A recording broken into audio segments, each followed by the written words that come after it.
Okay, so we are starting with the overview of economics. जैसे chapter 1 in economics, basic concepts of economics. Okay, I'm just giving an overview कि किस तरह से ये है. You will have to learn the definitions word to word. Definition word to word learn करना है. कितने chapters हैं, क्या है, MCQ कितना होता है, the possible MCQs any college can ask will be given by me.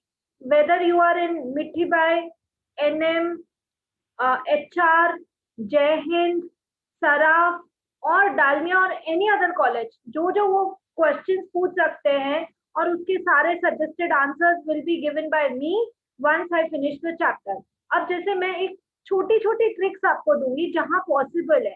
कई चीजें लर्न करके डिटेल में लिखनी पड़ेगी. It is HSC board, so 8 marks का answer you have to go for a length also. Content भी अच्छा होना चाहिए, लेंथ भी होना चाहिए, सब HSC में मार्क्स मिलेगा. Your target should be 12th standard में जो बेस्ट होता है महाराष्ट्र में, वो आप करके आए. तब तो मजा है कि हम अच्छा करेंगे, बिकॉज देन इट इज, आजकल आप कोई कहीं भी जाएंगे, they don't see your 10 marksheet, they see your 12th standard का marksheet. Okay, so now I am starting with the first chapter का first question. Definition should go word by word. Definition word by word जाना चाहिए. तो अभी इसमें वो लोग पूछ रहे हैं Kenneth Boulding, according to Kenneth Boulding, definition of microeconomics. मैं सिर्फ एक छोटा सा स्टोरी सुनाती हूँ, वो सुनो कि कैसे डेफिनेशन लर्न करना है. Microeconomics is the study of particular firms, particular households, individual prices, wages, income, individual industries, particular commodities. ये केनेथ बोल्डिंग ने माइक्रो इकोनॉमिक्स का डेफिनेशन दिया है. माइक्रो मतलब होता है स्मॉल, मैक्रो मतलब होता है लार्ज. मैक्रो में हम एक सिंगल यूनिट का बात करते हैं. मैक्रो में हम टोटल या एग्रीगेट का बात करते हैं. ओके, जैसे मैं बात करूंगी मुंबई सिटी में एक पर्टिकुलर एरिया से Goregaon, I am talking about micro. When I am saying पूरा इंडिया का पूरा study, then I am talking about macro. तो माइक्रो यानी कि पर्टिकुलर फर्म इंडस्ट्री. ठीक है, तो ये मतलब समझ में आया. अब इसको लर्न कैसे करते हैं वो सुन. Micro economics is the study of, एक ही मिनट देती हूँ, लर्न करो. Particular, individual, particular. एक मिनट लगता है, लर्न करो. Particular, individual, particular. वापस से दिमाग में डालो. Particular, individual, particular. डेफिनेशन में कॉमा की जगह आना चाहिए, फुल स्टॉप की जगह आना चाहिए. इसका इज, अ का द. आप मिक्स नहीं कर सकते. तो यदि आप मुझे माइक्रो, जो एग्जाम में आता ही है, माइक्रो इकोनॉमिक्स या मैक्रो इकोनॉमिक्स का डेफिनेशन वो लोग पूछते ही है, तो मैंने आपको बोला पर्टिकुलर, इंडिविजुअल, पर्टिकुलर. ये अच्छे से लर्न कर लिया. अब इसके आगे क्या लिखना है वो सुनो. एक स्टोरी है. एक बच्ची थी, एक छोटी सी लड़की थी. उसने अपने पापा को बोला मुझे फेरी हाउस लाके दो. क्या बोला? फेरी हाउस लाके दो. Can you see my screen? आपको दिख रहा है स्क्रीन पे क्या लिखा हुआ है? Yes miss. ओके, तो एक बच्ची थी, उसने अपने फादर को क्या बोला, मुझे फेरी हाउस लाके दो. वो छोटे बच्चे नहीं खेलते हैं, टेंट हाउस होता है ऐसे पिंक कलर का अच्छा सा डॉल हाउस, टेंट हाउस. फेरी हाउस लाके दो, फेरी हाउस. ठीक है, तो पापा ने क्या बोला, देखो फेरी हाउस मैंने बोला है. फेरी हाउस से थोड़ा याद करो ना, फेरी से फॉर्म, हाउस से हाउस होल्ड. मैंने बोला पर्टिकुलर, इंडिविजुअल, पर्टिकुलर. फिर मैंने बोला फेरी हाउस, फेरी से फर्म, हाउस से हाउस होल्ड. ठीक है, तो पर्टिकुलर फर्म, पर्टिकुलर हाउस से हाउस होल्ड. तो उसके पापा ने क्या बोला, अभी इतना कोरोना है, लोगों का जॉब जा रहा है, it is a tough time. तो पापा ने बोला तेरे को पता है कि उस फेरी हाउस की प्राइस क्या है और मेरी वेजेस और इनकम क्या है? व्हाट डिड द फादर से? क्या तेरे को पता है कि फेरी हाउस की प्राइस क्या है और मेरी वेजेस और इनकम क्या है? सो इंडिविजुअल में you remember prices, wages, income. तो बच्ची नाराज हो गई, उसने फादर से मांगा था फेरी हाउस। फेरी हाउस से तुमने लर्न किया फर्म्स और हाउस होल्ड। फिर फादर ने बोला पता है उस फेरी हाउस की प्राइस क्या है, मेरी वेजेस और इनकम क्या है। तो बच्ची नाराज हो गई, बच्चे ने बोला मैं खुद ही इंडस्ट्रीज में जाऊंगी। कहाँ जाऊंगी? इंडस्ट्रीज। सी, इंडिविजुअल के आगे इंडस्ट्रीज है। मैं खुद ही इंडस्ट्रीज में जाऊंगी और जो कमोडिटीज है ना पापा, जो मुझे चाहिए मैं खुद ही खरीद लूंगी commodities. When it is definition, it has to go word to word. You have no other option. आप आए होंगे आईसीएसई बोर्ड से, आप आए होंगे आईजीसीएसई बोर्ड से, which is correct. But then definition has to be word to word, and there are n number of definitions. उसको learn करना पड़ेगा। तो हम ट्रिक से लर्न करते हैं ना, हर चीज का ट्रिक नहीं निकाल सकते, बट एटलीस्ट जो पेपर में आते हैं उनको तो ट्रिक से लर्न कर लेते हैं। So according to Kenneth Boulding, what is the definition of microeconomics? Microeconomics is the study of particular, individual, particular. फिर उसके बाद फेरी हाउस, फेरी हाउस से क्या लिखा? Firms, house hold. पापा ने क्या बोला पता है उसकी प्राइसेस क्या है, मेरी वेजेस और इनकम क्या है? Prices, wages, income.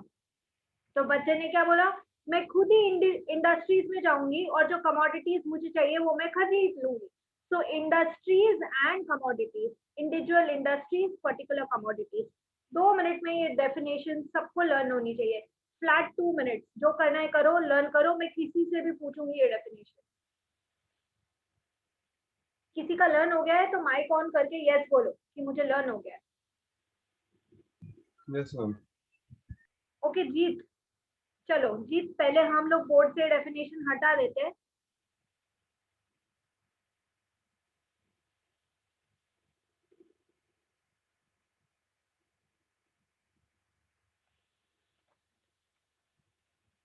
हाँ जीत, अब बोर्ड पे तो वो डेफिनेशन है नहीं। माइक्रो इकोनॉमिक्स का डेफिनेशन बोल। Microeconomics is the study of particular firms, particular households, individual price, wages, income, individual industry, particular commodities. Okay, जिसको नहीं भी हुआ है हमेशा अपना कैमरा मतलब मोबाइल सबके पास रहता है, 1 मिनट लगता है पिक्चर लेने स्क्रीन का। ठीक, बहुत कम पीपीटी है, ये पीपीटी बना के मैंने रखा है, बहुत कम पीपीटी है, जनरली मैं टेक्स्ट बुक से पढ़ाऊंगी, बट ये जो चीज है जो बहुत इंपॉर्टेंट है उसको आपको लर्न करना ही पड़ेगा, आपके पास कोई ऑप्शन नहीं है।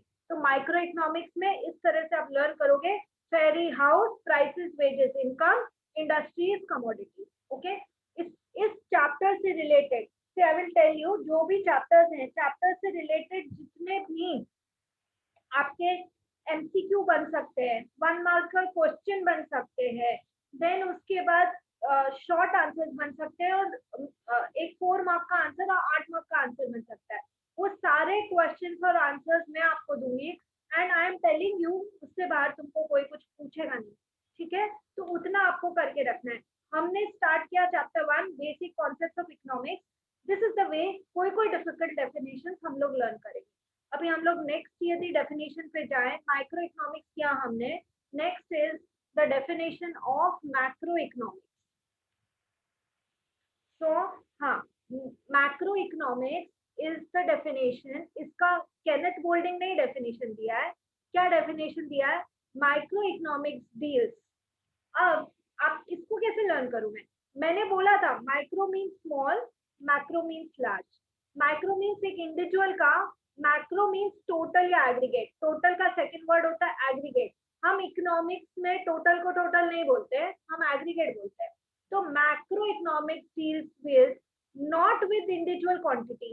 देखो पूरा डेफिनेशन ही ऐसे स्टार्ट किया है, not with, not with, not with, not with. तो एटलीस्ट तुमको पता है एक डेफिनेशन लिखना है माइक्रो इकोनॉमिक्स का।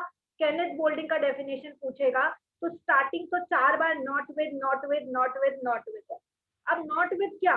देखो individual, the individual, the individual, individual, ये भी सेम ही आ रही। तो इंडिविजुअल क्या? क्वांटिटीज। फिर इंडिविजुअल क्या? इनकम। इंडिविजुअल क्या? प्राइसेस। इंडिविजुअल क्या? आउटपुट। 1 मिनट लगता है ना, with, not with, not with, चारों लर्न किया. Individual, the individual, the individual, individual. तो यहाँ पे इंडिविजुअल है, यहाँ पे द इंडिविजुअल है, यहाँ पे द इंडिविजुअल है और यहाँ पे इंडिविजुअल है. अभी क्वांटिटीज, इनकम, प्राइस और आउटपुट, हम उतनी क्वांटिटी डिमांड करेंगे जितनी इनकी हमारी इनकम है. प्राइस देखेंगे हर चीज खरीदने से पहले एंड आउटपुट. ठीक है, quantities, income, price, output. Learn करते जाओ फास्ट में. आगे बाद में क्या करना है, सिर्फ एक बार रिवाइज, लर्न यही करो ना. Not with, not with, not with, not with. फिर क्या है, individual, the individual, the individual, individual. QIPO, IPO. यदि IPO याद रहता है कि किसी कंपनी का IPO निकालते हैं शेयर खरीदने के लिए, तो QIPO लर्न करो ना. Quantities, income, prices, output. अब क्या है, quantities as such but with the aggregate of these quantities. मतलब इंडिविजुअल क्वांटिटीज की बात नहीं कर रहे हैं, टोटल या एग्रीगेट क्वांटिटीज की बात कर रहे हैं. तो क्या बोलोगे, not with individual quantities as such but with the aggregate of these quantities. Then not with the individual income but with the national income. मैंने बोला था कि यदि मान लो मेरा कंट्री है इंडिया और मैं बोलती हूँ if I am just talking about a small place in Mumbai, that is micro, छोटा बात किया. लेकिन मैं पूरे देश की बात कर रही हूँ या टोटल में बात कर रही हूँ या एग्रीगेट में बात कर रही हूँ, so that is macro. So but with national income, so not with individual income but with national income, because what I am studying is macro. Not with individual prices but with the general price level. इसके साथ एक MCQ का question भी बताती हूँ. They will ask individual prices कौन सा concept है, तो it is micro. Then general price level, पूरा प्राइस, जनरल प्राइस लेवल. घर में सुना होगा ना, मम्मी को बोलते रहे, अरे दाल तो पहले 60 रुपीज केजी थी, अभी तो 80 रुपीज केजी हो गई. जनरल प्राइस लेवल बढ़ गया. तो individual prices is micro concept, general price level is macro concept. Not with individual output. एक तुम्हारी फॉर्म ने कितना आउटपुट किया है उससे मतलब नहीं है, पूरा नेशनल आउटपुट. अब इसको लर्न करना अपने हाथ में है. कई लोग बोलेंगे मुझे मीनिंग होता है लर्न, मुझे डेफिनेशन लर्न नहीं होता. ऑप्शन नहीं है, करना पड़ेगा और लिखना भी पड़ेगा. तो अब ये तरीका सोचो कि कैसे डेफिनेशन को अच्छे से लर्न कर ले, क्योंकि आज नहीं तो कल करना पड़ेगा. तो ऑप्शन नहीं है तो फिर करो. Macro economics, not with individual, not with individual, not with the individual, not with individual. ठीक है. क्यू और फिर IPO. क्यू से क्वांटिटीज, आई से इनकम, पी से प्राइसेस, ओ से आउटपुट. ठीक है. Quantities as such but with the aggregate of these quantities. Then not with the individual income but with the national income. Not with the individual prices but with the general price level. Not with the individual output but with the national output. 2 minute learn करो. और इसके साथ एक छोटा question क्योंकि याद आ गया तो बता देती हूँ. एग्जाम में वो पूछेंगे, 2 मेथड्स का नाम दे देंगे. दैट इज स्लाइसिंग मेथड दे देंगे कि स्लाइस, जैसे कि मान लो एक केक है, केक का एक स्लाइस. ठीक है, तो मैं बोलूँ स्लाइसिंग मेथड, ये एक केक तुम्हारी मम्मी ने बेक किया, केक का एक slice, this is 1 slice of a cake. तो द पॉइंट इज कि 1 स्लाइस ऑफ अ केक. तो स्लाइसिंग मेथड कौन सा है, और एक पूरा का पूरा केक, यानी कि उसको हम बोलेंगे लंपिंग, पूरा लंप, पूरा केक एक साथ. तो लंपिंग मेथड. तो पूछेंगे स्लाइसिंग मेथड माइक्रो का है कि मैक्रो का, और पूछेंगे लंपिंग मेथड माइक्रो का है कि मैक्रो का. तो स्लाइसिंग का मतलब पता है, पूरे का एक टुकड़ा, 1 स्लाइस, तो that will be micro. And macro में टोटल पूरा का पूरा, दैट विल बी मैक्रो. ये चीज वो पूछते हैं. 2 मिनट में किसको डेफिनेशन लर्न हुआ है, कौन ये बोल सकता है डेफिनेशन? मैम हो गया. But I want somebody else to answer, no? Okay. From girls, anyone from the girls? अरे इजी है ना यार, क्या कर रहे हो? ओके ओके, एक मिनट, मैं ये डेफिनेशन हटा देती हूँ यहाँ से पहले.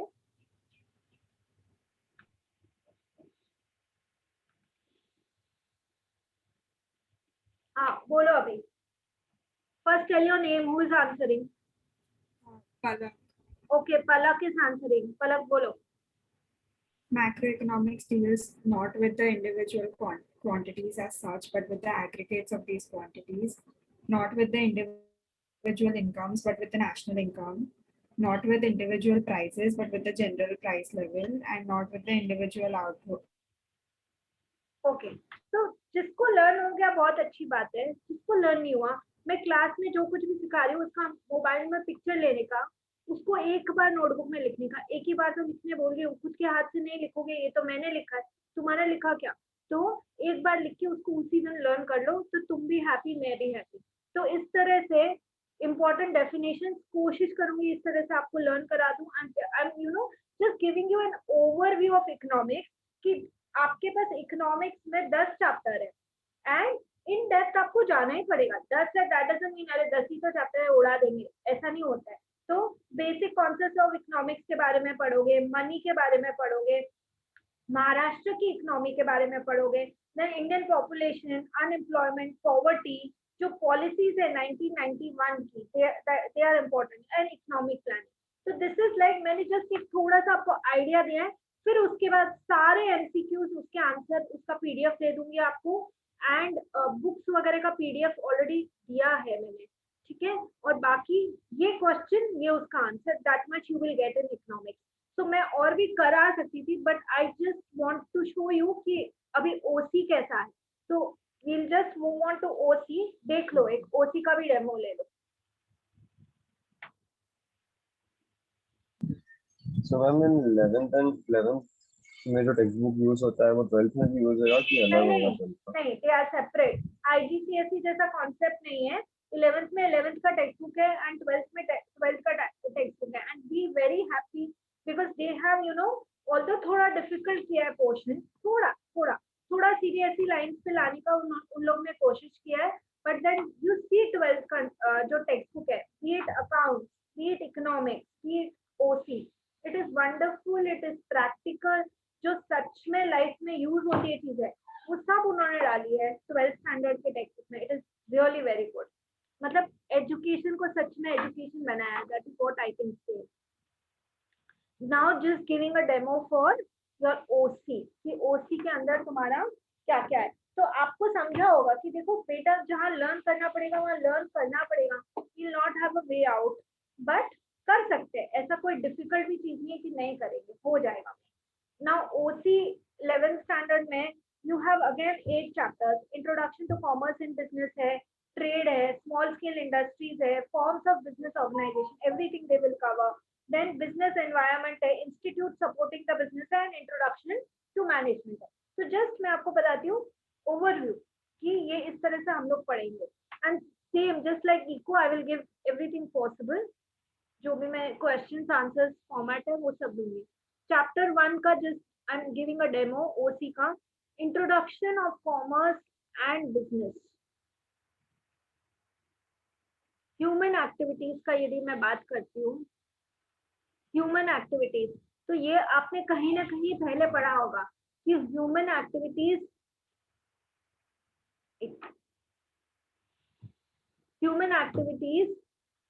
नॉन इकोनॉमिक एक्टिविटीज होते हैं, इकोनॉमिक एक्टिविटीज होते हैं. आपकी मम्मी आपके लिए खाना बना रही है, वो प्याज में कर रही है, नॉन इकोनॉमिक एक्टिविटी. तुम जाके उनको पैसे नहीं दे रहे हो. इकोनॉमिक एक्टिविटीज, यदि कोई शेफ होटल में खाना बना रहा है, पैसे मिल रहे हैं ना उसको काम करने के लिए, इकोनॉमिक एक्टिविटीज. अब इकोनॉमिक एक्टिविटीज की 3 क्या होती है? Business, profession, employment. Business, profession और एम्प्लॉयमेंट. तो नॉन इकोनॉमिक एक्टिविटीज क्यों, कैसे, क्या? मैं मंदिर में जाके पूजा कर रही हूँ, वो मेरे मन को खुश करता है. मैं एक इंस्ट्रूमेंट बजा रही हूँ, मेरे मन को खुश करता है. तो नॉन इकोनॉमिक एक्टिविटीज वो ह्यूमन एक्टिविटीज ही है, but they satisfy my personal needs, social, religious, cultural and sentimental requirements. कितना इजी है ये. Personal, social, religious, cultural and sentimental requirements को सेटिस्फाई करता है without monetary expectation. Example, cooking for my children, teaching my children, then reading books, serving people. अब देखो गुरुद्वारे में लंगर लगता है और कितने लोग वहां पे खाना सर्व कर रहे हैं, तो क्या वो बदले में पैसे मांग रहे हैं? It is non economic activity, they are doing कि मुझे ये करके अच्छा लगता है। तो कीवर्ड्स नहीं लिखोगे तो कुछ नंबर है नहीं। Social, religious, cultural, sentimental requirements को फुलफिल करता है विदाउट मॉनेटरी एक्सपेक्टेशन, ठीक है। और इन सबका मैं तुम लोग को दे दूंगी कि ये क्वेश्चन है तो यही आंसर लिखो, that will serve the purpose. Economic activities, activities that involve production, distribution. सबसे पहले कोई चीज प्रोड्यूस नहीं करोगे तो डिस्ट्रीब्यूट किसको करोगे? लाइक यदि फॉर एग्जाम्पल सीमेंट है, सीमेंट प्रोड्यूस करना पड़ेगा, फिर उसका डिस्ट्रीब्यूशन होगा, and consumption of goods and services for money's और money's worth at all levels within the society is called economic activity. Example क्या है? Worker working in a factory, तो economic activity है, पैसे के लिए काम कर रहा है। Thus economic activity facilitates earning livelihood. मुझे मेरा घर चलाना है, I need to earn, तो economic activities are done for money. जहाँ money नहीं है, monetary expectation नहीं है, वो non economic activity होगा, economic नहीं होगा। मतलब समझा क्या? इकोनॉमिक और नॉन इकोनॉमिक एक्टिविटीज का did you understand what is the meaning? हाँ या ना? Yes, ma'am. ओके, सो इसके बाद Yes. ओके फाइन, सो इसके बाद once I give it to you, you have to learn also children, because मैं उतना ही लर्न करने बोलूंगी जितना एग्जाम में आता है। जो एग्जाम में आ सकता है वो 3 बार कर लो, जो नहीं आ सकता है उसको जानिए। I tell you about that. अभी डेफिनेशन ऑफ बिजनेस है तो प्रोफेसर हैनी क्या बोलता है? Business activities are all those human activities which are directed towards the production and processing of wealth. अब डेफिनेशन है, फिर से फंसे, आपको वर्ड टू वर्ड जाना ही पड़ेगा। तो अब इसको कैसे लर्न करें? प्रोफेसर हैनी क्या बोलता है? हैनी एच से स्टार्ट हुआ ना, प्रोफेसर हैनी का डेफिनेशन है, और एच से ह्यूमन एक्टिविटीज है। कुछ ना कुछ तो तुमको आगे पीछे करके लर्न करना पड़ेगा ना। तो प्रोफेसर हैनी क्या बोलता है? Business activities are all those human activities which are directed towards the P and P. P and P में क्या है? Production and processing of wealth. Professor Haney क्या बोलता है? बिजनेस एक्टिविटीज आर, अरे हैनी है तो एच लेकर आओ, नाराज हो जाएगा नहीं तो वो एच एच पी पी और बाकी उसको फ्रेम करो। Professor Haney says business activities are all those h human activities which are directed towards the P, production, and P, processing of wealth. तो बिजनेस में आप प्रोडक्शन करोगे, फिर उसका डिस्ट्रीब्यूशन करोगे, फिर कोई कंज्यूम करेगा, तो अल्टीमेटली प्रोडक्ट बना, उसको डिस्ट्रीब्यूट किया, उसको किसी ने कंज्यूम किया, वो वापस मनी बना, और वापस उस मनी से रॉ मटेरियल खरीद के प्रोडक्शन करेंगे। तो पूरा सर्कल गोल घूमा ना, production, processing and distribution of wealth. तो आप इतना याद रखो, हैनी ने बोला business activities are those human activities which are directed towards the P, production, and P, processing of wealth. 2 minute में लर्न करो, जो बोल सकता है वो बोलो। कौन ट्राई करेगा? प्रोफेसर हैनी ने क्या बोला? बिजनेस क्या है?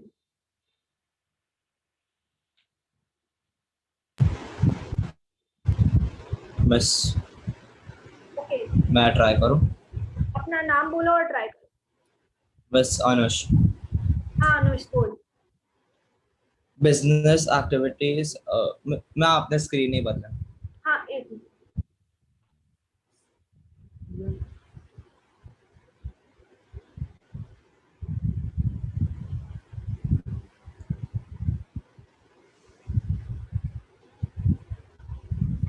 हाँ अनुष अभी बोल। Business activities are all those human activities which are directed towards production and processing of wealth.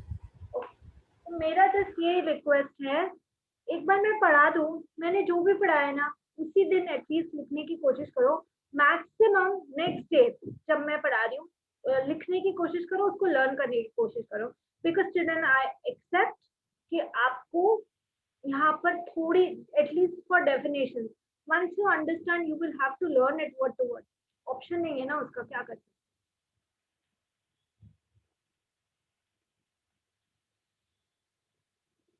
अब जैसे मैंने ये बनाया है, देखो हर चीज का पीपीटी नहीं मिलेगा, मैं टेक्स्ट बुक से ही पढ़ाऊंगी, लेकिन जो डेफिनेशंस हैं उसका मैं कोशिश करूंगी कैसे आपको मैक्सिमम लर्न करवा सकती हूँ। तो दिस इज अबाउट ओसी। मैंने आपको चैप्टर्स भी बताया कि ओसी में ये है। Now I have around 10 minutes left, तो मैं आपको थोड़ा सा अकाउंट्स का भी बता देती हूँ कि अकाउंट्स का हम लोग कैसे करेंगे।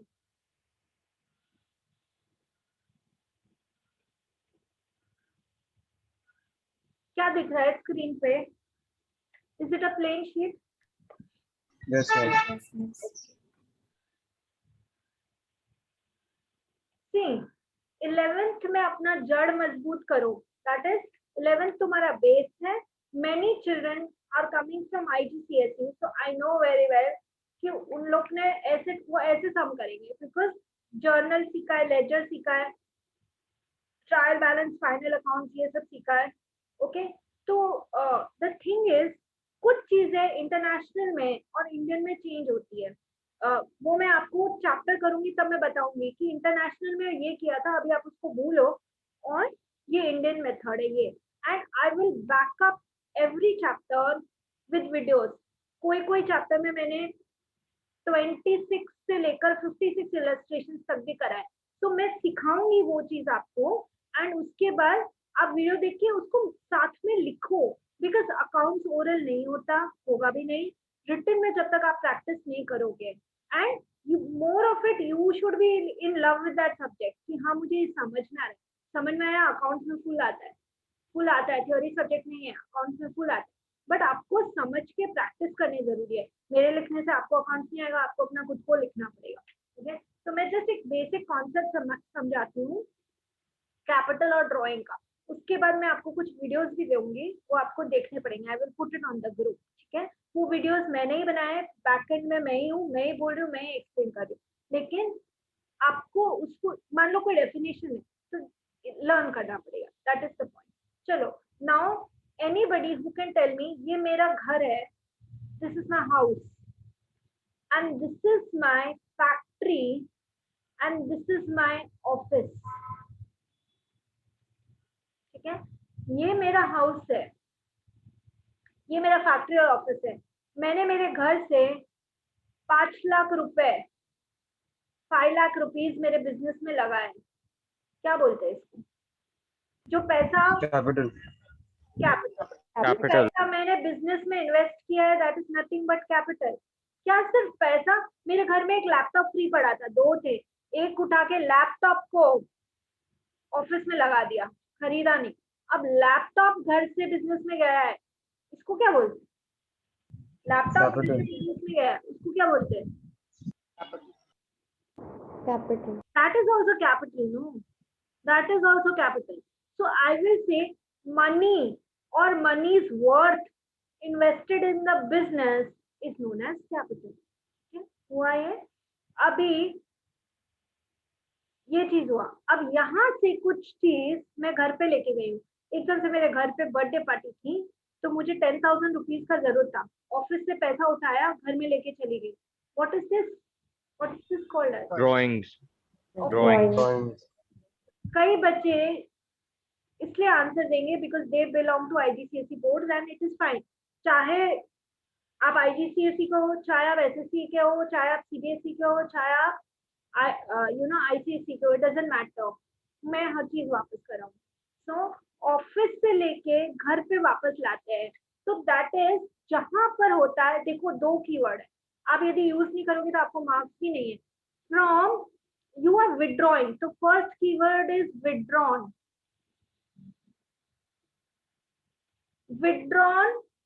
from business, and second keyword is for personal use. Withdrawn from business for personal use. I will give you notes, but now understand, withdrawn from business for personal use, for that it is called as drawing. अब सिर्फ पैसा नहीं, मान लो मेरा factory में shirt बनते, T shirt, मेरे घर में बच्चे का बर्थडे था, 10 टी शर्ट मैंने उठाए, रिटर्न गिफ्ट के लिए लेके गए। तो मैंने यदि कोई सामान भी लेके गया है घर पे, that is also drawing. It can be in cash, it can be in kind. Concept समझा? कॉन्सेप्ट समझा? हाँ मैम। Yes, Yes, ओके, अभी Yes, जो ma'am. बहुत लोग मैथ्स से आए ना, मैथ्स में प्लस माइनस मल्टीप्लाई और डिवाइड 4 चीज होता है, मेरे अकाउंट्स में 5 चीज होता है, 5 थिंग्स। तो मैं याद भी करा सकती हूँ ना, तुम्हारे हाथ में 5 उंगली है ना, किसी के 6 तो नहीं है ना। ठीक है, तो 5 उंगली मेरे अकाउंट्स में 5 चीज होता है, वो 5 क्या है और कहाँ क्या फिट करते हैं, यदि ये तुमको आता है तो अकाउंट इजी है तुम्हारे लिए। 1 is capital, asset, okay, assets, Asset, liability, okay, liability, income, debit, income, expenses. expense.